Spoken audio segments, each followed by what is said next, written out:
Otep à tous, bien-aimés frères et sœurs. Pourquoi Emmanuel Macron veut tant faire la guerre contre la Russie? Pourquoi il veut à tout prix embraser l'Europe?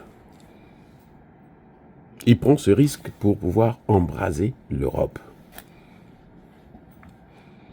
Il sait que l'Europe, et même pas l'Europe, l'OTAN ne peut pas vaincre la Russie. En Ukraine, là, l'OTAN a tout donné, tout. Il n'y a pas une seule arme qui est fabriquée dans les pays de l'OTAN qui n'a pas été expérimentée en Ukraine. C'est pour ça d'ailleurs que les États-Unis sont en train de revoir toute leur politique militaire. C'est pour ça d'ailleurs que le nouveau président, l'administration Trump, ne veut pas affronter la Russie parce qu'ils savent qu'ils ont déjà échoué, qu'ils ne peuvent pas. Ils sont en décalage, ils sont en retard par rapport à la Russie, par rapport à la Chine et même par rapport à l'Iran. Mais pourquoi Emmanuel Macron veut à tout prix que la guerre continue? Il ne veut pas la paix. Il dit pas de capitulation. Pour lui, la paix, ça veut dire la capitulation. Si l'Ukraine accepte d'arrêter la guerre, accepte le cessez-le-feu, c'est la capitulation. Ce sont les Européens qui ont demandé à l'Ukraine de violer le cessez-le-feu le même jour, puisque les conditions ont été imposées par Poutine. Il y a un problème. Vous croyez que c'est par hasard? Non. Vous croyez qu'il est aussi fou que ça? Non.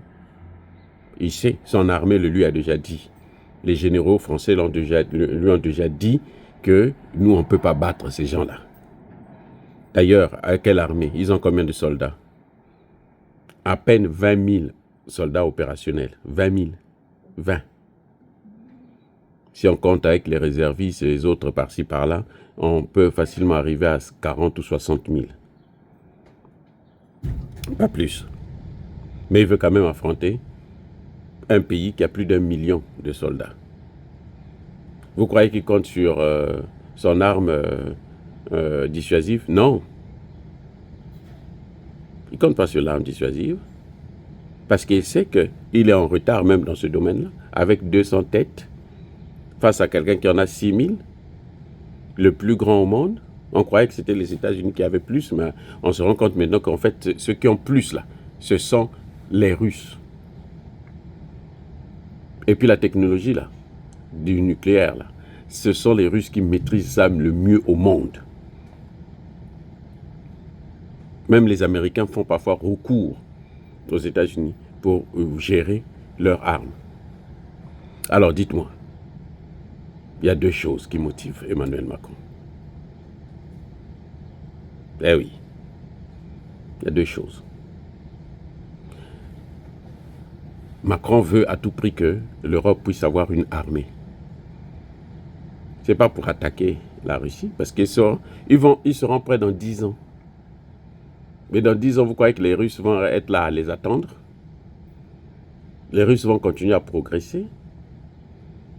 Ils seront plus avancés qu'eux, là.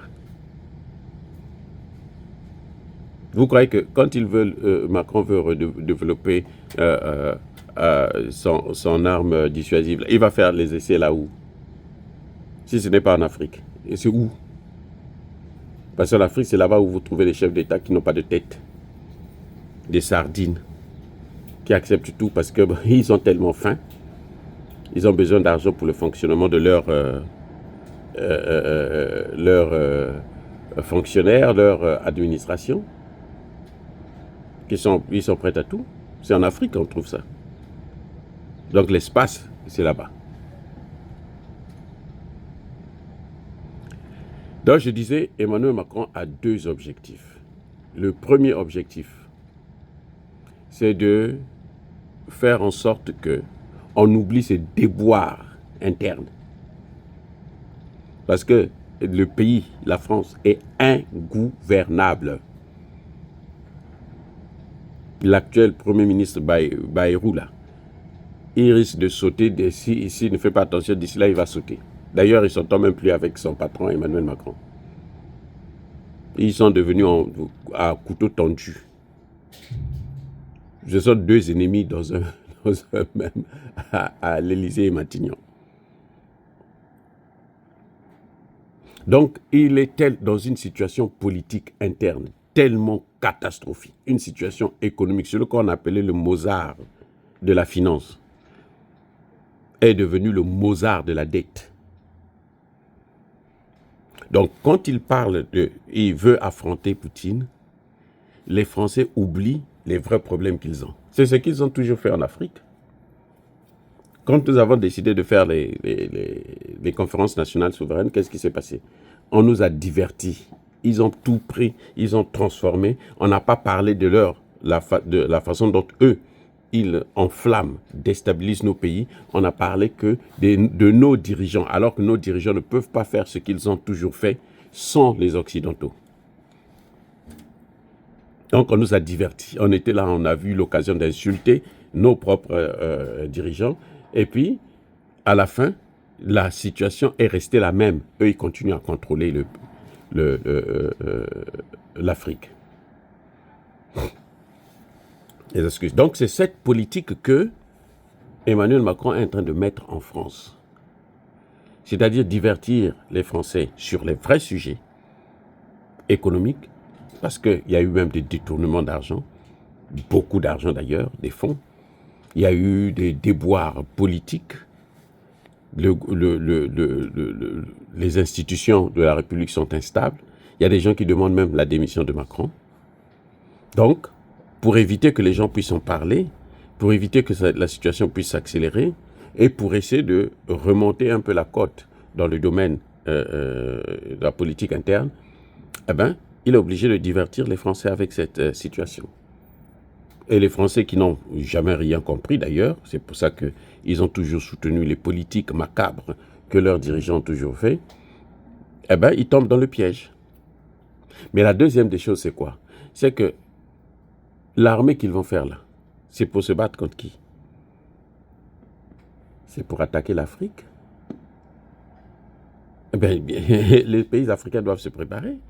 L'Europe est en train de préparer, vouloir avoir une armée pour reconquérir le continent africain. Il n'y a pas autre chose, c'est ça. Les amis, ce que vous voyez là, c'est pour reconquérir le continent africain. Vous avez vu comment on a chassé la France dans le Sahel? Vous voyez comment la France est en train de perdre pied en RDC? Si les États-Unis arrivent à signer les accords avec Tshisekedi, mais les Européens auront tout perdu. Comment ils vont faire pour revenir? Mais c'est par la force. Il y a un général qui le disait, non, un autre général bidon, stupide, qui n'a rien compris, qui disait que d'ici 10-20 ans, nous devons reconquérir l'Afrique, y compris par la force. Vous n'avez pas suivi ça? Il évoquait le fait que, bon, l'Afrique, il y a des guerres civiles, il y a des ceci. Où est son problème? On lui a posé une question. En Ukraine, là, il y a une guerre, non? Est-ce que c'est les Africains aussi? Ils ont pu régler celui de l'Ukraine. Dans les négociations, ils sont même à l'écart. Maintenant, ils veulent venir régler les problèmes d'Afrique parce que les Africains ne sont pas des gens. Ils ne peuvent pas régler leurs problèmes eux-mêmes. Le général lui a posé une question. Depuis qu'ils sont là, ils ont fait quoi? L'Afrique a décollé. L'Afrique a même une armée. C'est maintenant que dans le Sahel, là, quand on commence à voir les Africains avoir des armées, le Sahel, quand on nous prouve que l'Afrique peut avoir une armée. Donc, Macron, ce qu'il est en train de faire, en fait, c'est divertir le monde et préparer la guerre contre l'Afrique. Et c'est ça qui va arriver dans 10 ou 20 ans. Si les Africains ne prennent pas leurs responsabilités. Si on continue toujours à être dirigé par des voyous, des gens qui ne pensent que manger, boire et puis avoir plusieurs femmes, qui passent leur temps, un président qui est toujours dans des avions et tout, pour aller quémander de l'argent, ceux-là qui sont en train d'endetter leur pays mais alors d'une manière incroyable. Et donc, ça va être un problème si l'Afrique ne se réveille pas. L'Afrique doit prendre ses responsabilités. Les Occidentaux, là, notamment les Européens, ils veulent revenir en force en Afrique. Ils veulent recoloniser le continent. Nous devons prendre nos responsabilités. Les amis, soyez bénis, abondamment bénis par le Dieu des Kémites et par nos ancêtres angélisés. Mais que tous ceux qui persécutent le continent africain le pillent et le déstabilisent, qu'ils soient noirs, blancs, chinois, arabes, juifs, indiens ou qui qu'ils soient punis, maudits, foudroyés, neutralisés, écrasés, effacés par le Dieu des Kémites et par nos ancêtres angélisés. Vive l'Afrique éternelle, j'ai dit et j'assume.